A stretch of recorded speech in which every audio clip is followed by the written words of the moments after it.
सभी को राम राम जी। सनातन धर्म की जय। आप सबका स्वागत करता हूं मैं जेके मीडिया पर। मेरे साथ आज बात करने के लिए मौजूद हैं विशाल सिंह जी, जो युवा राजपूत सभा में स्पोक्स पर्सन है। इनसे आज बात करने का ये मकसद है कि जम्मू कश्मीर के अंदर जो सरकार अभी फिलहाल बनी है नेशनल कॉन्फ्रेंस की, और अभी तो फिलहाल कैबिनेट मिनिस्ट्रियां ही मिली हैं, अभी मिनिस्टर ऑफ स्टेट्स जो हैं डिसाइड होने हैं। लेकिन सवाल ये खड़ा होता है कि क्या राजपूत कम्युनिटी को भी रिप्रेजेंटेशन करने का मौका मिलना चाहिए इस सरकार में, क्योंकि हर बार उनको मैंडेट लोगों ने दिया है, चाहे उस कम्युनिटी का कोई भी व्यक्ति हो, किसी भी पार्टी से खड़ा हो, उन्हें मैंडेट जरूर मिला है और लोगों का मैंडेट उन्होंने पूरा भी किया है। तो क्या इनकी रिप्रेजेंटेशन J&K गवर्नमेंट में होनी चाहिए? यही आज का सवाल है। विशाल जी, क्या लगता है आपको कि इस तरह की जब भी सरकार कोई बनती है तो क्या राजपूत कम्युनिटी का भी कोई रिप्रेजेंटेशन आपकी भी होनी चाहिए सरकार के अंदर? देख कोहली साहब, सब तो पहले ते तुसीं नमस्कार। डोगरी च गल करने। डोगरी करो। कोहली साहब, बड़ी बड्डी गल है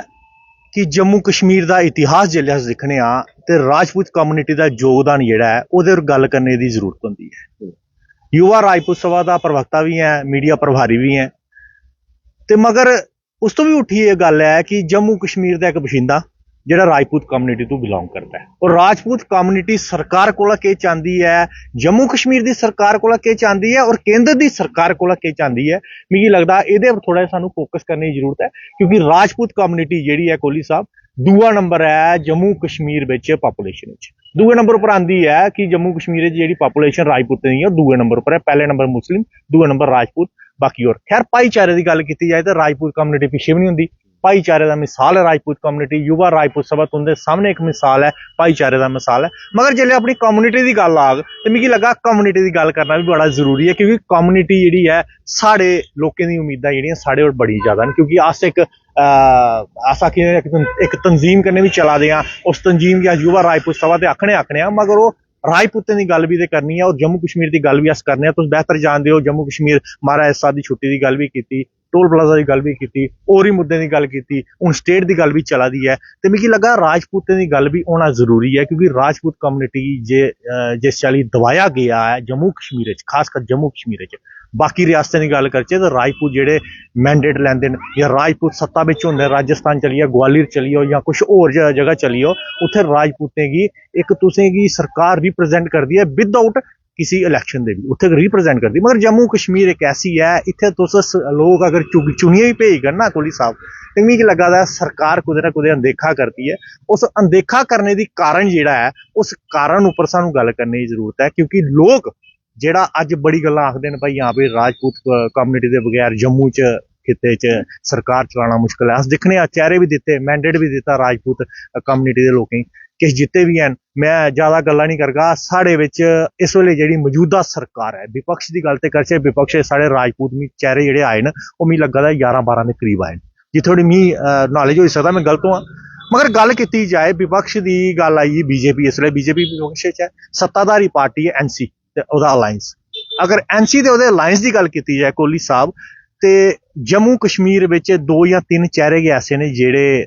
हिंदू चेहरे की गल करगा, जिहदे विच 2 चेहरे ने देई ओड़े, इक ते डिप्टी CM देई ओड़ेआ, ओह् आई जट बरादरी तो, दूए देई ओड़े साढ़े सतीश शर्मा होर, ओह् आई ब्राह्मण समाज तो, त्रीए साढ़े मिगी लग्गा दा कि अगर कोई हिंदू चेहरा कोई जित्ते दा हा और राजपूत चेहरा जित्ते दा हा ओह् अर्जुन राजू होर, जेहड़े रामबंधु जित्ते और NC दे मैंडेट उपर जित्ते दे। मिगी लग्गा दा सरकार विच अजें भी 2 या 3 मंत्रियों की कोई गैप है, अजें जगह है, और मिगी लग्गा दा है कि अगर वो जगह नहीं मिली सकती है राजपूत चेहरे की तो साढ़े ताईं बड़ा एक किस्म का दाग हो सकता है। अस चाहते हैं कि राजपूत चेहरा है जेहड़ा है, राजपूत जेहड़ा साढ़े अर्जुन होर जिन्ना जित्ते दे NC दे रामबन दे मैंडेट लिए जित्ते दे, उन्हें कोई ना कोई एक पोजीशन मिलनी चाहिए, क्योंकि राजपूत चेहरा भी सरकार च होना बड़ा जरूरी है। कोहली साहब, इतिहास अस दिखचे 1947 के बाद का, चाहे सरकार शेख साहब की रही है, चाहे सरकार उमर साहब की रही है, चाहे सरकार फरूक साहब की रही है, चाहे मीर साहब की रही है, चाहे शाह साहब की रही है, चाहे गुलाम मोहम्मद बख्शी साहब की रही है, चाहे किसी की भी सरकार रही है, किसी पोलीटिकल पार्टी की सरकार रही है, मगर उत्थे तुम एक चीज़ जरूर दिखो, राजपूत चेहरे मिनिस्ट्री में जरूर रहे हैं। ਤੇ ਇਹ ਵੀ ਜਿਹੜੀ ਪਹਿਲੀ ਜਿਹੜੀ ਸਰਕਾਰ ਬਣੀ ਹੈ, ਪਹਿਲੀ यूटी ਜਿਹੜੀ ਸਰਕਾਰ ਬਣੀ ਹੈ, ਇਹਦੇ ਵਿੱਚ ਰਾਜਪੂਤ ਚਿਹਰਾ ਕੋਈ ਨਹੀਂ ਹੈ। ਅਸੀਂ ਚਾਹੁੰਦੇ ਹਾਂ ਕਿ ਰਾਜਪੂਤ ਚਿਹਰਾ ਜਿਹੜਾ ਹੈ ਰਿਪਰੈਜ਼ੈਂਟ ਕਰੇ, ਜਿਹੜਾ ਸਾਡਾ ਇੱਕ ਵੋਟ ਬੈਂਕ ਹੈ, ਜਿਹੜਾ 12 13 15 ਲੱਖ ਦੇ ਕਰੀਬ ਰਾਜਪੂਤਾਂ ਦਾ ਵੋਟ ਬੈਂਕ ਹੈ। ਸਾਡੀ ਵੀ ਉਮੀਦਾਂ ਨੇ ਸਰਕਾਰ ਕੋਲ, ਐਨਸੀ ਦੀ ਸਰਕਾਰ ਕੋਲ ਸਾਡੀ ਵੀ उम्मीदां कि साढ़े चेहरे भी अगे आनो, ताकि साढ़े लोगों की भी गल हो सके, क्योंकि राजपूतें दे बड़े मसले मसाइल है। जम्मू दे ते मसले मसाइल हैन, कश्मीर दे ते मसले मसाइल हैन। तुसें प्हाड़ियें भी मैंडेट दे ओड़ेआ, तुसें कश्मीरियें भी मैंडेट दिता, सारे मैंडेट दिता, मगर क्या राजपूतें मैंडेट देना कोई गलत होई जाना? मिगी लगा दा राजपूतें दा बारे सोचने की जरूरत है। सरकार जेल्ले भी जम्मू कश्मीर दी कोहली साहब बनी है और राजपूतें दी कन्ने ली चली है। 47 दे बाद अज तोड़ी राजपूतें दा योगदान रेहा सरकारें विच। इह डंके दी चोट पर मैं आखा दा, क्योंकि राजपूत कम्युनिटी जेहड़ी है पैसा भी दिंदी है, जमीनां भी दिंदी है, ये रियासत भी दित्ती है अपनी सत्ता करने ताईं पोलीटिकल पार्टी। ते अस चाहने हां कि पोलीटिकल पार्टी विच साढ़ा एक राजपूत कैंडीडेट जेड़ा है जरूर होना चाहिए, MLA जरूर होना चाहिए, उसी पोस्ट जरूर मिलनी चाहिए, कोई ना कोई मंत्रालय जरूर मिलना चाहिए, ताकि सानू लोकें भी एक विश्वास होए कि सरकार अज जिन्ना आखा दे कि अस सारे कन्नै लिए चल गए, तो सानू भी विश्वास होए कि सारे लिए चल गए, तो समानता की गल जरूर करन। अस इयै चाहने हां कि राजपूत चेहरे की मैंडेट जरूर देन और मंत्री के पद पर जरूर आनन। साड़ी जेहड़ी अपेक्षा है इयै सरकार कोला। बाकी रही विपक्ष की गल, अस विपक्ष भी अस जानने ओहदे च बड़े चेहरे न साढ़े राजपूत, अस उत्थे भी गल इयै आखगे कि जेड़े लोग साढ़े विपक्ष च बैठे न अपनी कम्युनिटी की गल भी जरूर करियो, ताकि कम्युनिटी दी जेहड़ियां मुश्किलात न, जिन्ना अज अस दिक्खा दे हां कि लोग दूर दरार बच्चे आंदे, रजौरी पुंछ बुद्धल शुद्धल उपर डोडा भद्रवाह दे बच्चे जम्मू आंदे, रोन आंदे, उन्हें बेचारे खज्जल होना पौंदा है। उंदे ताईं भी कोई ऐसा कोई सिस्टम बनाइयो, उंदे ताईं भी ऐसा कोई सैटअप बनाइयो। साढ़े बड़े बड़े दिग्गज नेता बैठे दे, विपक्ष च भी बैठे दे। अस चाहने हां ओह लोग भी राजपूत कम्युनिटी की गल करन और राजपूतें ताईं किश ना किश ऐसा कम्म करी जान कि आने वाली पीढ़ियां याद करन कि इन्हें लीडरें राजपूत कम्युनिटी ताईं किश ना किश कीते दा है। बहुत अच्छा विशाल जी, और तुहाड़ी ये गल जिहड़ी है ਮੈਨੂੰ लगता है कि जिहड़ी सरकार इसलिए है उंदे तक जरूर पुजनी चाहिए है। विशाल जी एक छोटा जिहा सवाल है, जिस तरह जम्मू खिते की गल की जाए तो 29 सीटां बीजेपी की मिलियां, हालांकि जम्मू के लोग बड़े नाराज भी है और शुरुआती समय से लगा था कि पता नहीं कि कितनी सीटां मिलियां, लेकिन फिर भी पहले कोलों ज्यादा वोट शेयर भी बढ़िया है। 25 सीटां तो 29 सीटां आईयां। तो लगता है कि भारतीय जनता पार्टी की उन मैक्सिमम फोकस जम्मू पर रखना पौना है, क्योंकि एक जी इनकी स्ट्रैटेजी है कि भाई पहाड़ियों की 10% दिता, उन्हें एक भी सीट नहीं देती दी, तो मतलब एक जो उनका फोकस शिफ्ट होया उहदे कन्ने इन्हें की नुकसान भी होया। तो जम्मू प्रदेश की जी हुण गल उठा दी है कि भाई जम्मू ने हमेशा साथ दिता, तो जम्मू क्यों पिसे? तुस इस गल तो मतलब एग्री करते हो कि भाई फोकस और जड़ा मेन एपी सेंटर है वो जम्मू होना चाहिए, क्योंकि अगर जम्मू को फोकस हटिया तो इन्हें की नुकसान क्या होया? पहाड़ियों की दिता उसके खिलाफ नहीं है, लेकिन 10% जनरल कैटेगरी का कोटा भी खोता, वो क्यों 10% जनरल कैटेगरी का जड़ा ले आए सारा कोटा, उदा कितना एक नुकसान क्यों होया? सर देखो कोहली साहब बड़ा अच्छा सवाल है, और इस सवाल की असें बड़ी गंभीरता करने और बड़े विचार करने असें गल की सोचने की जरूरत है कि जिन्हें लोगों की तुसें हार पाए, जिन्हें लोगों की तुसें जफे मारे, जिन्हें लोगों की तुसें रिजर्वेशन का कोटा दिता, उन्हें लोगों ने तुसें एक्सेप्ट नहीं किया,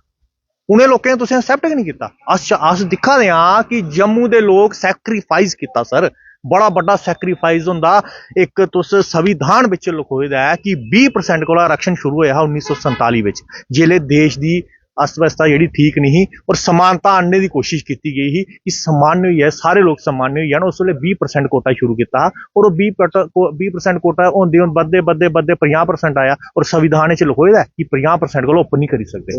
लिखोए दा ना सर। जम्मू कश्मीर 70 लागू ही चुके दा, मगर 19% तो OBC का ये पेंडिंग है। जेल्ले 19% भी दिता तो पेंडिंग के रही है सर 11%, मगर 11% जी जनरल कैटेगरी का कसूर क्या है? मैं एक चीज का जवाब दे दो कि जनरल कैटेगरी का कसूर क्या है। और भाजपा की सरकार की मैं एक गल जरूर पूछना चाहना कि सर अगर तुसें उन्हें की एक कैटेगरी के तहत तुसें एक आरक्षण दिता है 10%, तो 10% का तुसें बेनीफिट क्या मिले? उस चीज का बेनीफिट मिले तो सुनाई दो। रही गल ST की कोटे की, तुसें पहाड़ी कोटे दिता है, तो पहाड़ी बेल्ट खाली रजौरी ते नहीं है, वो इधर भी है, बसोली डोडा भद्रवाह भी है। तो क्या उधर के लोग क्या हिंदुस्तानी नहीं है, ਜਾਂ ਉਹ ਨੈਸ਼ਨਲਿਜ਼ਮ ਦੀ ਗੱਲ नहीं करते? इस चीज़ा विचार करने की जरूरत है। थोड़ा जिहा इनका मास्टर प्लान जो है ना गलत हुई, उम्मीद लगा गलत हुई है। जिन्हें लोगों ने जफे मारे उन्हें इन्हें वोट नहीं दिता ते जिन्हें लोकें इन्हें जफ्फे नहीं मारे जिन्हें लोकें राष्ट्रवाद दी सोच देखो देखो राष्ट्रवाद दी सोच दसी है जम्मू कश्मीर विच एक राष्ट्रवाद दी सोच लब्भी है विचारधारा दी सोच लब्भी है तां 29 सीटां आईयां और लोकें विश्वास जताया भाजपा पर कि भाजपा सानू साढ़े कन्नै इंसाफ करग और लोकें दा विश्वास उपर इन्हें उतरने की जरूरत है मैं आखां कि अपने आप गी अस आखने कि एह् नहीं सोचो कि तुस दबोइए दे जां विपक्ष च आइए दे विपक्ष च री बड़ा कम्म होई सकदा सर प्रधानमंत्री पंडित जवाहरलाल नेहरू है उन्हें आख्या हा मेरे देश का विपक्ष बड़ा स्ट्रांग होगा तो देश उन्नति करेगा ते अगर देश की तुस उन्नति चाहते हो तो विपक्ष जेड़ा स्ट्रांग हो सकता विपक्ष का बड़ा पॉजिटिव रोल हो सकता इस समाज ताईं साढ़े जम्मू कश्मीर ताईं जम्मू कश्मीर की रियासत की बहाली ताईं जम्मू कश्मीर की जनरल कैटागरी की इंसाफ दिलाओ और मैं ये गल आखना कि जम्मू कश्मीर के जेह्ड़े राजपूत परिवार हैं उनकी बैठा जरूर दिक्खो जम्मू कश्मीर दे विच अस चाहते हैं कि भाजपा की सरकार भी एक कदम चुके क्योंकि भाजपा की सरकार जी केंद्र च बैठी दी है जम्मू कश्मीर विच जम्मू खिते विच लोकल जम्मू विच यूथ हॉस्टल का एक निर्माण करो जिथे राजपूत कम्युनिटी के बच्चे भी आइए रोन बाकी भी रोन मगर इत्थे रोना ही राजपूत कम्युनिटी के वेलफेयर की गल होनी चाहिए क्यों नहीं होआ दी अस इये चाहते हैं कि पहला नंबर ते साड़ा एक सरकार जिहड़ी इत्थों दी जिहड़ी मौजूदा सरकार बनी है एनसी दी सरकार बनी है अस इये चाहते हैं कि एक कैंडीडेट जिहड़ा साड़ा राजपूत जित्ते दा उसी सरकार विच लैन और विपक्ष जिहड़ी है साड़ी जिहड़ी गल है केंद्र दी सरकार मोदी साहब की जरूर दसन क्योंकि मोदी साहब ने असें दिक्खेआ आरक्षण उपर गल भी रखी इलैक्शन के टाइम ते साने राजपूतें दी ते कोई ऐसी गल लब्भी नहीं है हालांकि राजपूत सीटें की गल करगा कोहली साहब ते पिछली इलैक्शन विच 121 के करीब सीटां हियां मगर बड़े अफसोस की गल है इस बारी जिहड़ी सीटां दित्तियां मैंडेट दिता राजपूतें वो 40 के करीब दिता बाकी तुस 80 का गैप देखो 80 का गैप क्यों क्या राजपूत कम्युनिटी देशभक्त नहीं है क्या राजपूत कम्युनिटी अपने देश की सेवा नहीं दिया दी क्या राजपूत कम्युनिटी बलिदान नहीं दिया दी कोहली साहब इतिहास गवाह है जम्मू कश्मीर का निर्माण होया 20,000 डोगरा मरिया 20,000 डोगरा मरिया महाराज गुलाब सिंह की जी फौज ही तो तां जम्मू कश्मीर का निर्माण होया है ना तो उहदे विच राजपूत चेहरे किन्ने शांति लो थोड़ा गल करचे अस दी करगिल वार दी ते उहदे विच भी शांति कर लो सर राजपूत देश दी ताईं मरिया इन्हें मरना है और अगे भी इन्हें कुर्बानियां देनियां क्योंकि अस राष्ट्रवादी रोज हैं राष्ट्रवाद की सोच रखने राष्ट्र निर्माण ताईं अपना योगदान देने और अस अपने बच्चों की गल सिखाने कि राष्ट्र हित ताईं अपना जिहड़ा है योगदान जरूर दो एंटी नेशनलिस्ट बनिए सानू कुछ नहीं लभना नशे के खिलाफ गल करो अस ये चीज चाहते हैं कि जम्मू कश्मीर की बेहतरी ताईं साड़ी कम्युनिटी पर केंद्र की सरकार भी नजर पाए और जम्मू कश्मीर की सरकार जिहड़ी मौजूदा सरकार है जिहड़ी आखा दी अस समानता लागे जम्मू ते कश्मीर विच अस ये चाहते हैं कि जम्मू की राजपूत कम्युनिटी रिप्रेजेंट करे और कोई ना कोई चेहरा साड़ा सरकार में जरूर आए बहुत शुक्रिया विशाल जी विशाल होरें साढ़े कन्नै एक्सक्लूसिव गलबात की है और गल करन दा जेड़ा मेन इशू आ वो यह कि भाई क्या जम्मू कश्मीर च और एनसी सरकार बनी है क्या उहदे च जेड़ा इंदा एक कैंडीडेट रामबन तो जित्ते आए दिन राजू और एनसी दे मैंडेट तो क्या उन्हें की भी सरकार च मौका मिलना चाहिए एक राजपूत कम्युनिटी की भी रिप्रेजेंटेशन होनी चाहिए ये ऊपर तुम भी अपनी गलबात रख सकते हो लेकिन एक बड़ा इंपॉर्टेंट इशू जिस पर असी गल की कि जम्मू ने हमेशा गए देश की गल की है नैशनलिज्म की गल की है लेकिन फिर भी जेडे इस तरह के पोलिटिकल स्टंट इलैक्शन च खेले जाते हैं जियां 10% रिजर्वेशन देती कि भाई उतों सीटां मिली जानियां ये कई बार बड़ा नुकसान भी दिंदियां कई बार फायदा भी हो जाता लेकिन मैक्सिमम टाइम जेड़ा अज तक का रिकॉर्ड है नुकसान क्या होया इस तरह के पोलिटिकल स्टंट्स किसी भी पोलिटिकल पार्टी की नहीं खेलने चाहिए और लोगों कन्ने विश्वासघात नहीं करना चाहिए धन्यवाद जी राम राम